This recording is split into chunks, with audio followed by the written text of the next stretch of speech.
मुंबईला पाणी पुरवठा करणारी शहापूरमधली चारही धरणं ओव्हरफ्लो झाल्यानं मुंबईकरांची वर्षभराची पाण्याची चिंता मिटली। तानसा, मोडकसागर, भातसा, मध्य वैतरणा धरणं भरली। पालघर जिल्ह्यात पावसाची दमदार हजेरी। जिल्ह्यामधील सूर्या, वैतरणा, पिंजाळ प्रमुख नद्या दुथडी भरून वाहत आहेत। धामणी धरणातून पाण्याचा विसर्ग सुरू केल्यामुळे सूर्या नदीला पूर। कल्याणच्या उल्हास नदीवर असलेला रायते पूल वाहतुकीसाठी बंद। नदीने धोकादायक पातळी ओलांडली, प्रशासनाचे आदेश। मुंबईला पाणी पुरवठा करणारा मध्य वैतरणा जलाशय पूर्ण क्षमतेने ओसंडून वाहू लागला। धरणाचे 2 दरवाजे 10 सेंटीमीटरने उघडले, त्यातून 706 क्युसेकने विसर्ग सुरू।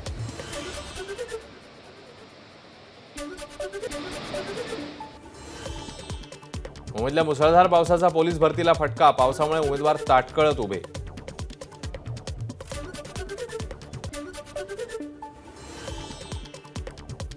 शहापूर तालुक्यात मुसळधार पाऊस। भातसा धरणाचे 5ही दरवाजे उघडले। भातसा नदीपात्रात पाण्याचा विसर्ग केला जात असल्यानं नदीच्या पाणी पातळीत वाढ।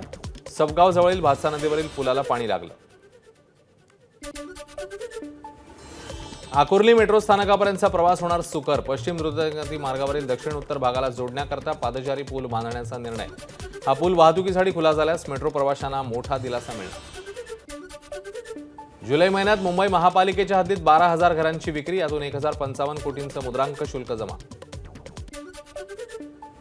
युनेस्कोच्या जागतिक वारसा यादीत राज्यातील 12 गडकिल्ल्यांचा समावेश होणार। सांस्कृतिक कार्यमंत्री सुधीर मुनगंटीवार यांची माहिती। मुंबई विद्यापीठाची 2 वर्षांपासून रखडलेली पदवीधर सिनेट निवडणूक 22 सप्टेंबरला होणार। 10 जागांसाठी निवडणूक। 6 ऑगस्टपासून उमेदवारी अर्ज भरण्याच्या प्रक्रियेला सुरुवात। मुंबईतून लाडकी बहीण योजनेसाठी 6 लाख अर्ज दाखल। प्रति तास 40 अर्जांची छाननी करण्याचे आदेश। महानगरपालिकेची यंत्रणा युद्धपातळीवर कामाला। मुख्यमंत्र्यांवरील चरित्र ग्रंथाचं बुधवारी प्रकाशन। राज्यपाल CP राधाकृष्णन यांच्या हस्ते ठाण्यातल्या गडकरी रंगायतांमध्ये कार्यक्रम होणार।